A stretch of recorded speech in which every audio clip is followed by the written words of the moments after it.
Hey everyone. So this isn't going to be an example of the book talk that I want you to give, the oral book talk that want you to give, but I just wanted to give a little bit of background first. You don't, I'm going to tell you what my audience is going to be, but you don't have to in your presentation because you are going to be handing that in a report.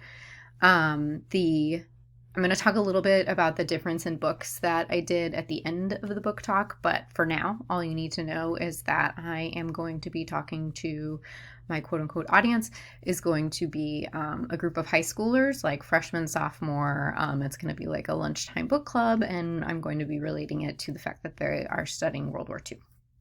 So, scene. So I don't know about you, but I was an expert eavesdropper when I was younger. It is how I found out the truth about Santa Claus. If I'm breaking that to you, I'm sorry. It is how I found out that my best friend was having a baby sister, and that was before she even knew, so I broke that news to her. And Harry the Spy was my, excuse me, was my hero. I wanted to be the person who knew everything about everyone. And the characters in a lot of these books are just that type of person. And whether they're using codes or going undercover and disguise, they're all trying to like suss out the truth. So I've got about 4 or 5 books here that I'm going to talk about now. And I'm actually going to start with Code Talker by Joseph Bruchac. You're studying about World War II, right? And if you haven't gotten to the point where you learn about the Navajo Code Talkers, this is a great book to introduce you to them.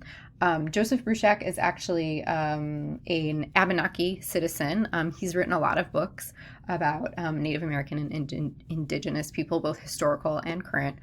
But this one is actually about the Navajo Code Talkers, who were a group of 29 men who were recruited to create an unbreakable code during World War II that would help with military operations. And so this story is the story of Ned Begay. And actually it starts with him as an older man telling his grandchildren the story because they find a medal and they ask him about it. And it's sort of, then he goes back to when he was a child and sort of documents how he became a Navajo code breaker. And I want to just read a section for you. Those weeks at Camp Elliott were some of the best in my life. Much hardship and pain and sadness lay ahead of me, but during those weeks as we prepared for war, I felt at peace. For so many years, I had been in schools where I was told never to speak our sacred language.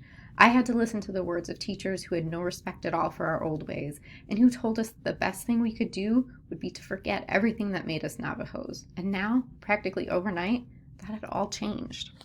So it's a really interesting book because it's not just about the code talking, it's also about the prejudice that he faced and kind of how he overcame that. So great topic.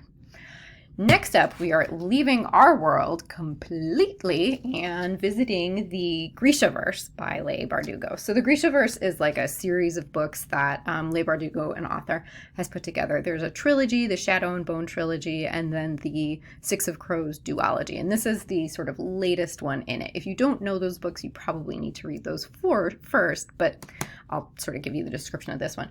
So basically, King Nikolai is still sort of trying to hold on to a sort of peace with his kingdom, Ravka, right?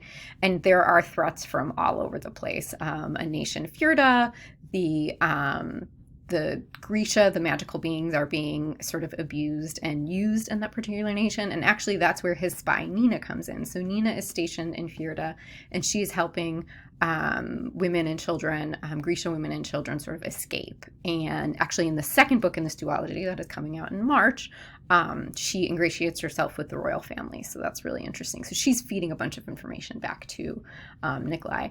Like I said, if you haven't read the other books, you'll probably need to, but this has all of the sort of rich world building and sparkling dialogue and everything that you expect from Bardugo. So this is an excellent choice. Next up, we are going to both history and this is a comic book, a graphic novel, right? So it's Brazen, Rebel Ladies Who Rocked the World. Now, not all spies or people who go undercover are looking to save a nation or in a military operation. Some are just trying to expose societal ills. And so there's a chapter in here that focuses on Nellie Bly, who was a journalist, a female journalist in the late 1800s, who went undercover into the Blackwell Island Hospital for the Mentally Unhinged, and eventually wrote an expose that, to a certain extent, spurred a movement to make conditions in mental institutions better. Obviously, there's more than just one woman in here because it's lots of ladies who rock the world. But if you are interested in women and trans women who have sort of shifted the trajectory of history, this is definitely a place to go. And it's a graphic novel, so it's great. Now, when you think of sort of spies in history, especially U.S. history, I think we tend to think of World War II and especially even the Cold War, right, in the 80s. And sorry. So I need to get this up on my Kindle because I didn't have it.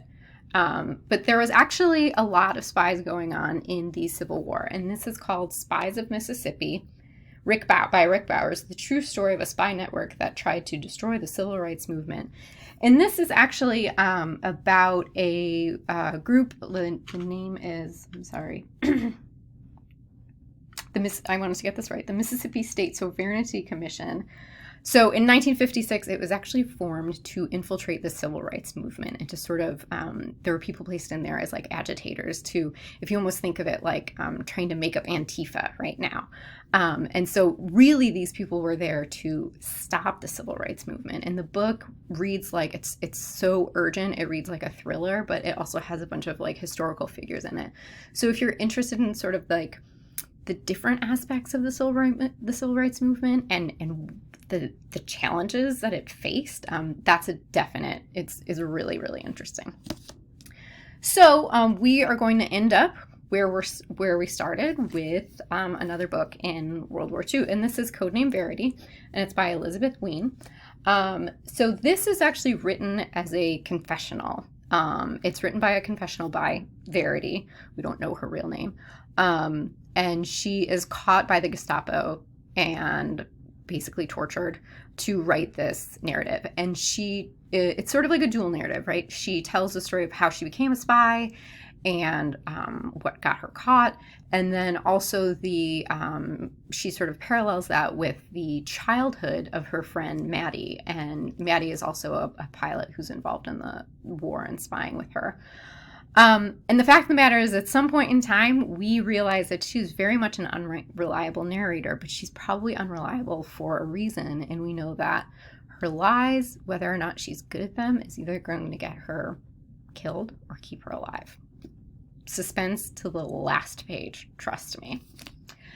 So that's all I have for you today. I hope to spy you at the library. Let me know if you have any questions. I'll be around and I'll talk to you later. Scene. So that's kind of what I expect you to do. I know there were a couple moments where I referred to my notes. That's fine. That's what's going to happen in a real book talk scenario. So if you need to refer to notes, that's fine. And again, we can also talk about whether or not you need to do it like a different way with slides or whatever. I did want to talk about the books themselves. You can use a Kindle if you need to, if you don't have the book covers, because normally I would require that you have the books, but it's COVID, so I'm not going to do that. You can see that I did a variety of like nonfiction and graphic novels and fantasy and whatnot. Some of what the themes that you might choose, like if you end up doing like elemental wizards, like you're not really going to get a whole lot of nonfiction or realism about it. So think about maybe a theme that could expand those boundaries. So yeah, let me know. Like give me an email if you have a question about it. That is all that I have for you. I believe that my book talk went a little bit longer, but you get the general idea. I will see you in class on Thursday, and I hope you have a good weekend. And if you're in Illinois, I hope you are staying warm.